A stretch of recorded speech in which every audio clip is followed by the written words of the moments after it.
तो one piece की पिछली वीडियो में हम लोगों ने पूरा रोमांस जॉन आर्क कवर किया, जहां लूफी को उसका पहला क्रूमेट मिला, रोरोनोआ जोरो। मॉर्गन को निपटाने के बाद और शेल्स टाउन में पीस लाने के बाद ये लोग निकल चुके थे ग्रैंड लाइन की ओर। हमने प्रीवियस एपिसोड्स में ये भी देखा था कि नामी भी ग्रैंड लाइन के मैप को बगी से लेने निकल चुकी थी।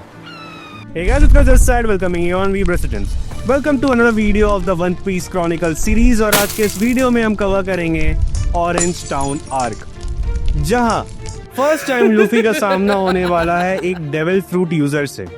अब जिसने भी वन पीस देख रखा है उसे ये पता है कि यहाँ क्या होने वाला है, लेकिन अगर तुम फर्स्ट टाइम देख रहे हो तो ट्रस्ट मी, यहाँ से स्टोरी का स्केल बढ़ना स्टार्ट होता है। ऑल्सो अगर आपने प्रीवियस वीडियो नहीं देख रखा है तो ये वाला वीडियो देख लेना, क्योंकि इसमें वन पीस के वर्ल्ड को थोड़ा एक्सप्लेन किया है कि ग्रैंड लाइन क्या है, काम बेल्ट क्या है, डेविल फ्रूट क्या है, एक्सेट्रा एक्सेट्रा। सी में सेल करते करते नामी को बगी की क्रू की एक शिप दिखाई देती है, जिसमें कुछ पायरेट्स लूटे हुए खजाने को गिन रहे थे। तभी ये पायरेट्स भी नामी के बोट को देखते हैं, उसके पास आते हैं। वहाँ नामी बीमार होने की एक्टिंग कर रही थी। नामी उनसे एक गिलास पानी मांगती है और बदले में अपना खजाना उन्हें देने का डील ऑफर करती है। अब वो तो पायरेट्स थे तो वो मान जाते हैं और ट्रेजरी लेने के लिए नामी के बोट पे आते हैं। मौका का फायदा उठा के नामी उन पायरेट्स के बोट पे चली जाती है और उस बोट को लेकर वहां से निकल लेती है। और तो और जो ट्रेजरी नामी इन पायरेट्स को ऑफर की थी उसमें कुछ था ही नहीं। नामी ऐसा इसीलिए की क्योंकि मौसम बदलने वाला था और बारिश या तूफान में नामी की बोट सेफ नहीं थी। अब जब ये तीन पायरेट्स नामी के उसी बोट पे थे, जब ये तूफान आता है तो ऑब्वियसली वो लोग उस बोट के साथ पानी में डूब जाते हैं। इधर लूफी और जोरो समंदर के बीच में बिना किसी डायरेक्शन के बस सेल किए जा रहे थे, क्योंकि उनके पास कोई नेविगेटर था ही नहीं। इसके अलावा उन्हें भूख भी लग रही थी। तभी उनके बोट के ऊपर से एक बर्ड उड़ के जा रही होती है, जिसे देख के लूफी डिसाइड करता है कि वो लोग उसी बर्ड को खाएंगे। लूफी अपना गम गम रॉकेट मूव यूज करता है। अनफॉर्चुनेटली वो कोई नॉर्मल बर्ड नहीं थी, वो एक काफी बड़ी बर्ड थी, उसे 20 भी बोला जा सकता है, और वो लूफी को अपने बीक में फंसा के उड़ जाती है। ये देख के जोरो बहुत फास्ट रोइंग करता है ताकि वो उस बर्ड का पीछा कर पाए और अपने कैप्टन को बचा पाए। अब वो पायरेट्स थे ना, जिन्हें नामी डूबता हुआ छोड़ के चली गई थी, वो जोरो को मिलते हैं। वो पायरेट जोरो से हेल्प मांगते हैं और जोरो वो लोग को बोट पे चढ़ा भी लेता है। लेकिन वो ठहरे पायरेट्स, वो सोचते हैं कि वो जोरो को मार के बोट हथिया लेंगे, लेकिन जोरो भी कुछ कम नहीं था भाई, वो पायरेट हंटर था, तो वो उन्हें ही हरा देता है।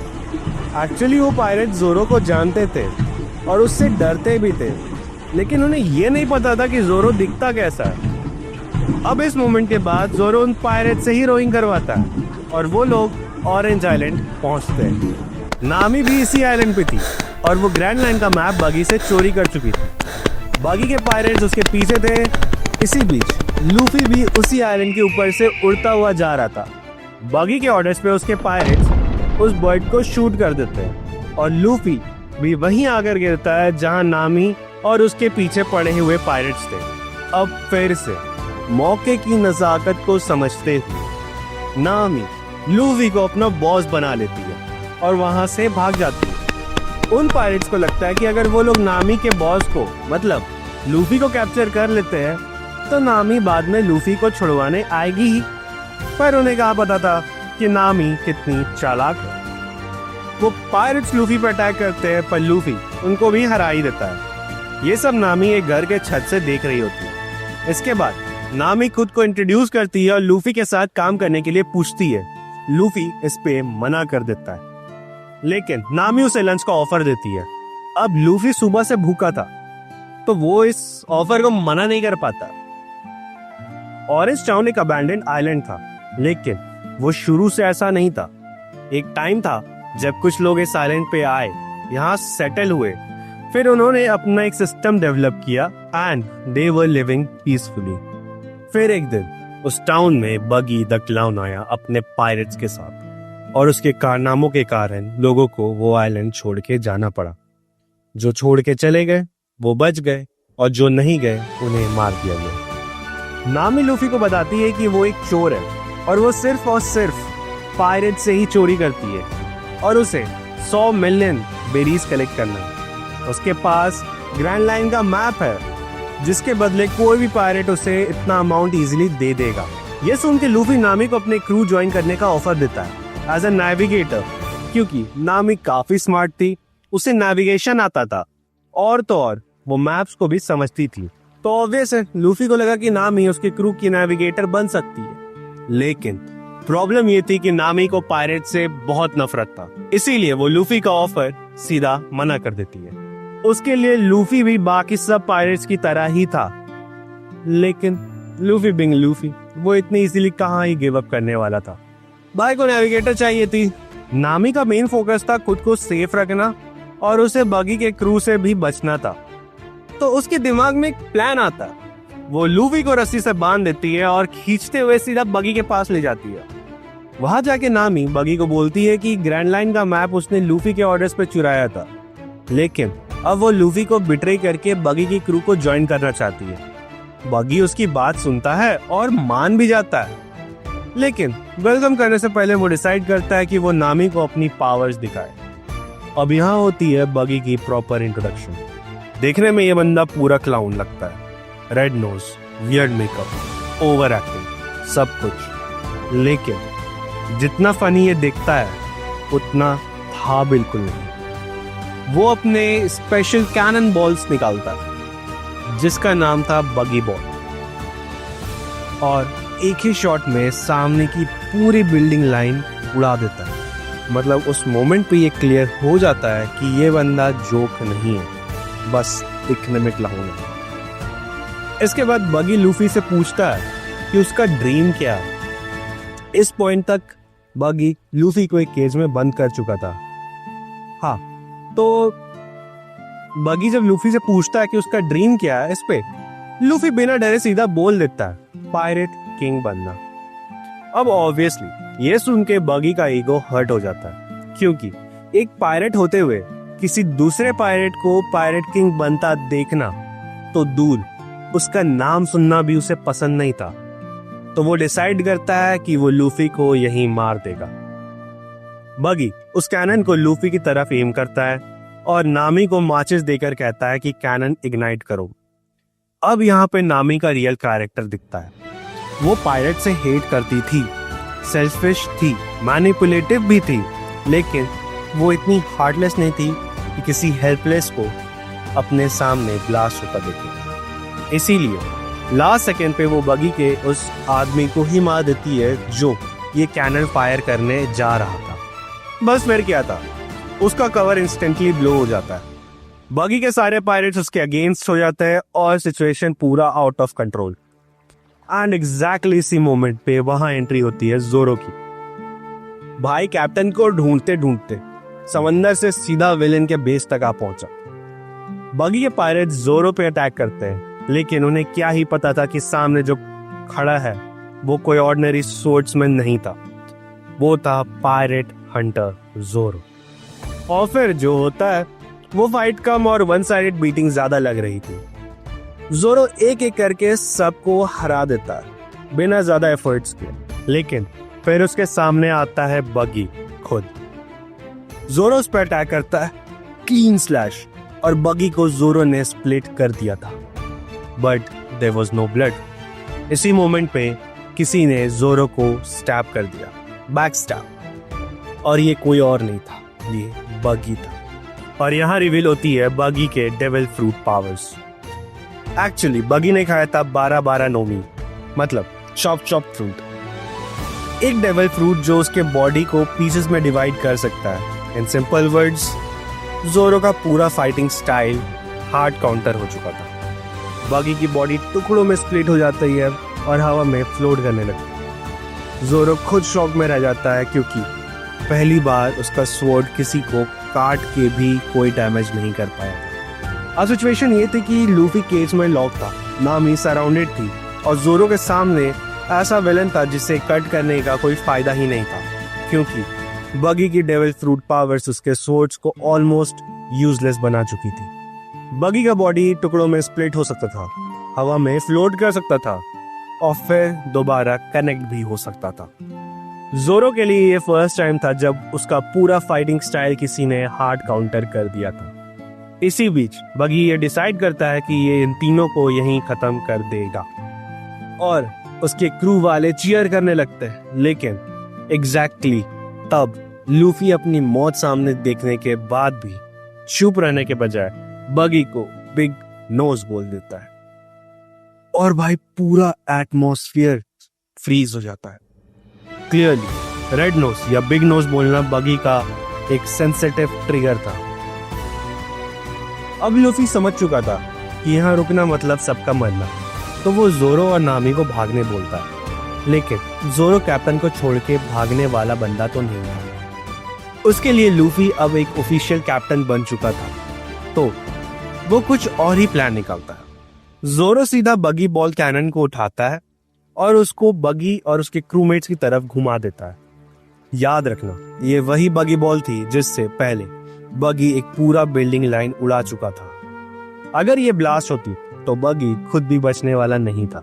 नामी भी सिचुएशन की सीरियसनेस समझ आती है और वो कैनन को इग्नाइट कर देती है। बस फिर क्या, जोरो और नामी लूफी का केस लेकर वहां से भागते हैं और बगी को खुद अपने ही कैनन बॉल से बचना पड़ता है। इस ब्लास्ट की वजह से वो लोग टेम्परेरी स्केप तो कर लेते हैं, लेकिन प्रॉब्लम ये थी कि लूफी अभी भी केज में फंसा हुआ था। जोरो इंजर्ड था और बगी अब और भी ज्यादा पिस्ड ऑफ हो चुका था। भागते भागते ये लोग ऑरेंज टाउन के एक डेजर्टेड पार्ट में पहुंचते हैं, जहां एक छोटा सा डॉग इन्हें मिलता है जो एक पेट शॉप के सामने बैठा हुआ था।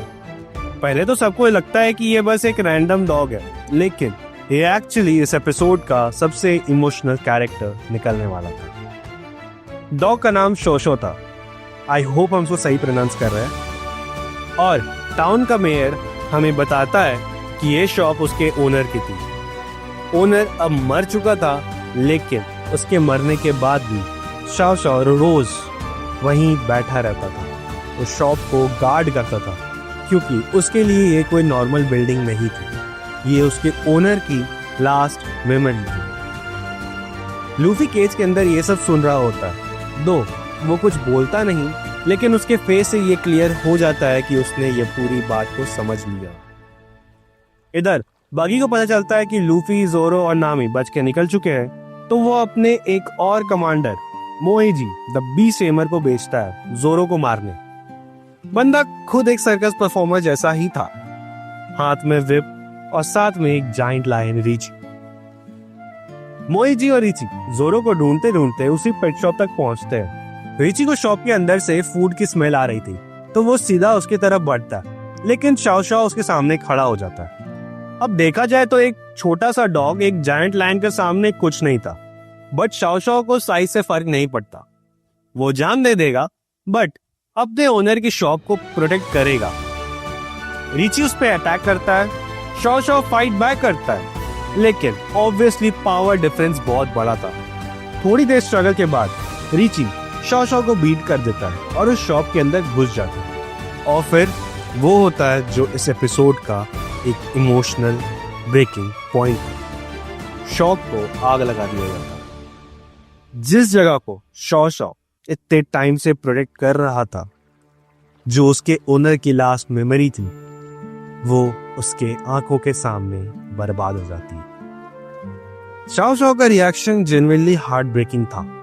वो कुछ कर भी नहीं पा रहा था, बस हेल्पलेसली देख रहा था और हाउल किए जा रहा था। एंड एग्जैक्टली वो मोमेंट था जहां लूफी सीरियस हो जाता है। देखो, लूफी स्मार्ट हो या ना हो, लेकिन एक चीज वो इंस्टेंटली समझ जाता है, जब किसी की सबसे प्रीशियस चीज या ड्रीम डिस्ट्रॉय होती हो तो उसका दर्द क्या होता है। उसे फुल एक्सप्लेनेशन की जरूरत नहीं थी, उसने बस शाओ शाओ को देखा और समझ गया। बस फिर क्या, लूफी सीधा मोएजी की तरफ बढ़ता है।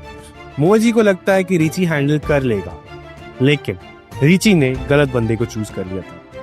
लूफी उसके अटैक को डॉज करता है और फिर रीची को ओवरपावर कर देता है। एक सॉलिड हिट में रिची डाउन हो जाता है। मोजी का पूरा कॉन्फिडेंस वहीं क्रैश हो जाता है, क्योंकि जिसके भरोसे वो इतना उछल रहा था वो लायन सेकंड्स में ही डाउन हो गया था। उसके बाद लूफी मोएजी की प्रॉपर पिटाई करता है। No dramatic speech, no warning, straight beating, क्योंकि इस बार वो फाइट अपने लिए नहीं कर रहा था, वो एक डॉग की लॉयल्टी के लिए लड़ रहा था। फाइट के बाद लूफी शाओ शाओ के पास वापस जाता है। वो उसकी शॉप को वापस नहीं ला सकता था, ना ही वो उसके ओनर को ला सकता था, बट जो पेट फूड बचा था वो क्वाइटली उसके सामने रख देता है, बिना कुछ बोले। बेसिकली उसे यही कह देता है कि ही अंडरस्टैंड्स।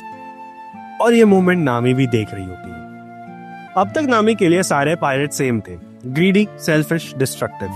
लेकिन यहाँ उसने एक पायरेट को देखा जो एक रैंडम डॉग के पेन को समझता है और उसके लिए लड़ा भी। लेकिन बगी को जब पता चलता है कि मोएजी हार गया तो उसका पेशेंस फाइनली खत्म हो जाता है। वो डिसाइड करता है कि अगर लूफी बाहर नहीं आ रहा है तो वो पूरा ऑरेंज टाउन को ही उड़ा देगा। वो अपना बगी बॉल कैनन रेडी करवाता है, वही कैनन जिसकी पावर्स हम ऑलरेडी देख चुके हैं। मतलब अगर ये फायर होता तो ऑरेंज टाउन जो थोड़ा बहुत बचा कुचा है वो भी अब खत्म होने वाला था। ये देख के ऑरेंज टाउन का मेयर कंप्लीटली टूट जाता, क्योंकि उसके लिए ये टाउन सिर्फ रहने की जगह नहीं थी, ये उसकी रिस्पॉन्सिबिलिटी थी, उसका घर था, उसके लोगों की मेमोरीज थी। इसीलिए डिस्पाइट नोइंग कि वो बगी का कुछ नहीं बिगाड़ सकता, वो अकेले ही उसके सामने जाने का डिसाइड करता है। नामी उसे रोकने की कोशिश करती है, क्योंकि ऑब्वियसली ये एक प्योर सुसाइड जैसा डिसीजन था। लेकिन कभी कभी इंसान जीतने के लिए नहीं, सिर्फ इसीलिए लड़ता है क्योंकि वो चुपचाप सब बर्दाश्त होता हुआ देख नहीं सकता। और ये चीज लूफी को स्ट्राइक करती है। पहले उसने शाओ शाओ को देखा जो अपने ओनर की मेमोरी के लिए लड़ रहा था। अब वो मेयर को देख रहा था जो अपने टाउन के लिए जान देने को भी रेडी था। और लूफी के लिए बगी अब सिर्फ एक अनोइंग क्लाउन पायरेट नहीं रह गया था, अब ये पर्सनल हो चुका था, क्योंकि लूफी उन लोगों को पसंद करता था जो किसी प्रीशियस चीज के लिए स्टैंड लेते हैं, चाहे वो ड्रीम हो, प्रॉमिस हो या घर हो। आई गेस वीडियो काफी लंबी हो चुकी है, तो इसके आगे की स्टोरी को हम लोग नेक्स्ट एपिसोड में कंटिन्यू करते हैं, जहां फाइट होने वाली थी। वो सिर्फ लूफी वर्सेस बगी की फाइट नहीं थी, वो फाइट थी ऑरेंज टाउन के लिए, शाओ शाओ के प्रॉमिस के लिए, मेयर के घर के लिए और शायद नामी के चेंजिंग ट्रस्ट के लिए। अगर वीडियो अच्छी लगी हो तो इसे लाइक करना, शेयर करना, सब्सक्राइब करना अगर चैनल पर नए हो तो। Till then, अरिगातो।